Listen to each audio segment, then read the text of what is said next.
first I didn't expect this. Like he just literally took over the plot and he's demanding like 10 chests of diamond blocks.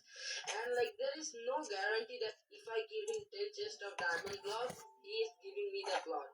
He might scam again since he just did the scam. So let me just show you what happened. So I have one or two front plot, and I lost one. Okay, as you see how I lost. See, I just lost this one. I have this plot, but he just took this. You know, I still have many behind, but yeah, this just feels so much bad. I'm like shaking. I have this plot like from the starting of Block.io survival almost, and yeah, bro, this feels kind of pretty sad. What I can do, bro, is the guy, whoever this scam, I don't know if he's alt of anyone like Star, since he only have one friend in Discord who is Star. I don't know if he is that guy, and I'm just assuming, okay, I'm not blaming whoever, but he just scammed me this plot, bro. I did a lot of hard work to make this plot for a video. Anyways, I don't think so he's giving me back. Even if he gives me back, he is just a scammer in my eyes, you know. Anyways, I think I should not think about it anymore. Oh.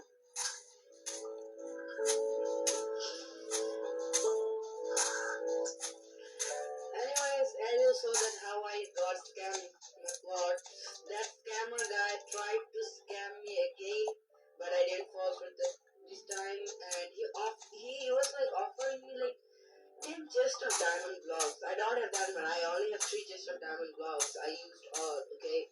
He was offering me 10 chests of diamond blocks, and he's telling me that give him all the 10 chests of diamond blocks first, and then he'll give me blocks. Let's tell me, what is the guarantee that you won't scam me again? So I just said no to that deal. I guess it's kind of sad, you know. He first of all he told me that he wanted to show me some rare blocks, and then scammed like this. That's sad. Alright, it's okay. It's okay. He will get the karma one day for doing this. Who knows? And guys, yeah, this is it for this video. I'll see you on the next one. Bye.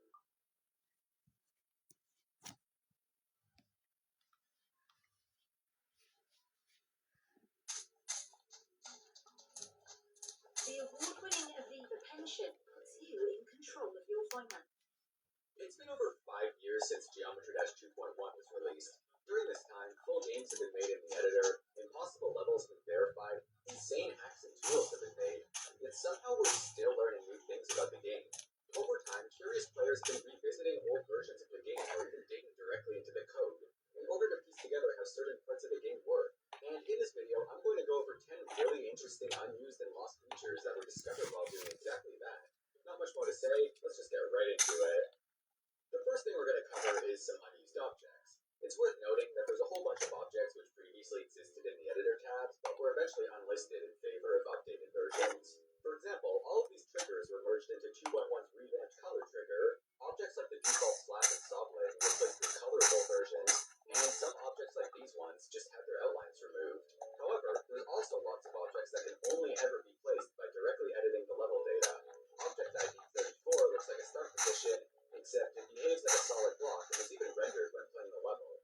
Object 55 is an unused transition trigger that makes objects pop in and out in a really interesting and random way. Aside from also being solid, it's completely functional and honestly looks pretty cool. Object 749 is the orange teleport portal, with nothing connected to it. Interestingly enough, it can't be copied or saved as a custom object, and it disappears if you reload the level. Object 37 is the pulsing dot that appears on top of these decorations, and it randomly picks from one of 3 designs. There's also a few unused ones in the game files. Object 915 looks like the old line color trigger, but passing it will just crash the game. The next time you load the level, it'll just be blank, which usually means the game had an error while trying to load the level data.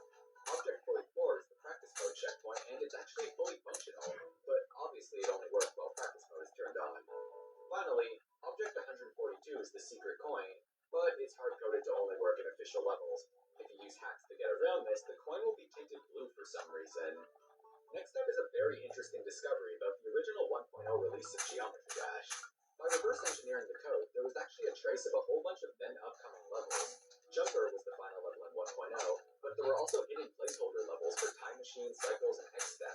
There's even a Newgrounds thread from before the game was released, where many familiar artists first allowed RobTop to use their music. One post by RobTop showed exactly which levels were being added to the game, and many future levels were secretly planned here, including Geometrical Dominator, as well as almost the entirety of Geometry Dash World. Very cool. Did you know that if you crash a few times in Stereo Madness or Poltergeist, it displays a hint message on the screen? These tutorial messages are hard-coded and only appear for these two levels, but thanks to some reverse engineering, we actually uncovered some more unused messages for the other levels. Stereo Madness is also supposed to say, hold to fly up and release to fly down. Back on track says, touching a jump pad will launch you in the air. Tryout says, touching a yellow portal will flip the gravity upside down. Cycle says, in the ball game mode, tap while on the ground to shift gravity. Theory of Everything says, in the bird game mode, tap to flap upwards. Clubstep has one, but it's completely empty. Electrodynamics just says, fast portal. Hexagon Force says, this is the dual help. Blast Processing says, dart goes up while you're holding. Geometrical Dominator says, write this one, it's pretty important. And Finger Dash says, hold to dash. Alright, this one's a bit more of an obscure one, but I figured I'd throw it in anyways. In the game files for the Windows Phone version of Geometry Dash 2.0, there seems to be an unfinished version of the menu spreadsheet with quite a few differences. It's mostly the same as what you'd expect, but a lot of the buttons are just replaced with black squares. I'm not really sure why it's there, but I'd assume those textures are either placeholders, or most likely it's just a corrupted version of the game sheet. Either way, I'm glad it's unused, because only an insane person would want to navigate the menus like this. This next one isn't directly in the game, but it comes from RobTop, and I'd say that's good enough for this video. Throughout the years, Rob has shared lots of concept art and behind-the-scenes screenshots with the community. Often these images are actually uploaded and hosted on boomlinks.com, which is also the main server for the game. In early 2019, a mysterious screenshot posted on the site was leaked, with the file name diabolical_monster.png. The image shows off a new monster type, and it isn't really anything groundbreaking, but what's weird is that as far as I can tell, it was never publicly linked by RobTop, meaning it was most likely only meant for a private group like the mod chat. When asked about the monster in a voice chat, RobTop just disregarded the question, seeming unusually upset. Very weird. Next up, we have the More Games button. As of right now, the screen is completely empty since RobTop pulled his older games from the stores. However, in the initial release of 2.1, there was actually some evidence in the code of a really interesting use for it. The idea was most likely scrapped since it was removed entirely in 2.11, but it's still cool, so I figured I'd throw it in. Basically, you can see that there's traces of the first two levels in Geometry Dash Meltdown and World, which most likely means that you would have actually been able to play or at least preview them from that screen. There's also some code showing that the game would pause once you're about 50% through the level, and then prompt you to download the actual game. Now, RobTop has openly stated many times that he's not making the spin-off levels playable in the main game because money, but this would have been a really cool way of doing it, and it's kind of a shame that it got cut. Or maybe I'm just biased because I really, really like the 7 Cs. It's a good level. Another thing removed in 2.11 was a setting known as Ultra Low Detail Mode. As you'd expect, it's an even stronger low detail mode, but it went unused because it just didn't work that well. I mean, technically it did its job, just terribly. It's only a couple lines of code, and all it does is just delete every object in the level that the editor considers a decoration. It sounds pretty good on paper, but in practice it just makes everything look like a recent level. If you want to see what a level would have looked like with this setting, just go to the editor and delete every object with this filter enabled. It's, yeah. Alright, here's a really interesting one. You're probably familiar with the dialogue in Geometry Dash, but in the code there's actually a few lines that went unused. For example, on the official level page, there's some dialogue for the monster saying, this level never existed, and what are you looking at? On the main menu, the shopkeeper was supposed to offer a discount in exchange for rating the game. The Vault of Secrets has the unused lines, why are you running so fast, and what is this, some kind of Geometry Dash?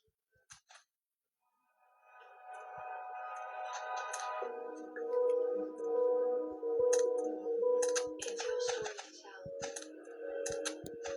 Sculptor and Pod. David Yaman sculpted cake collection. Presenting Purdy and Fig. Picking through plant-based ingredients. This smells so good. In the basement, there's an old version of the second key dialogue where he instead says that it's hidden in a rainbow-filled level. Leap off the beaten path and enter the abyss. Touch the key and make it out alive. Now, these lines are cool and all, but this next one definitely takes the cake. In the community community shop, there's a whole unused exchange where Popor says, "Sorry, that one's not for sale. I'm saving it for a friend." Oh, wait, you're probably familiar with Scratch. His shop is next door. I think I might be falling for him. I just wish I had the courage to tell him how I feel. Then Scratch goes, "Popor, is everything alright?" To do, get real drunk and finish writing this dialogue. Then it's just blank. I've never been more disappointed. Moving on, back in December 2019, Geometry Dash Lite was temporarily updated with some 2.2 features, but it was quickly reverted afterwards. While most people were focused on the swing game mode, as well as the mysterious level called Firebird, there was actually a subtle but really significant change that a lot of people didn't even notice. And it's the fact that RobTop actually went back and made small tweaks and adjustments to the existing official levels. I tried to take note of as many changes as I could, but there's probably a couple that I missed. The ones that I found were base after base and electrodynamics had their missing spikes filled in. Hexagon Force had its first dual part adjusted a little bit. One of the shift parts in blast processing is now mini. The breakable blocks were removed from Electroman Adventures. The last coin in Stereo Madness was buffed back to its original version from 1.6. The last shift part in Theory 2 was widened a little. An extra gravity portal was added to the start of Finger Dash. The spike block at the start of Club Step could no longer be jumped on. Also, all the trolls in Club Step were made a lot more obvious, most likely for accessibility purposes.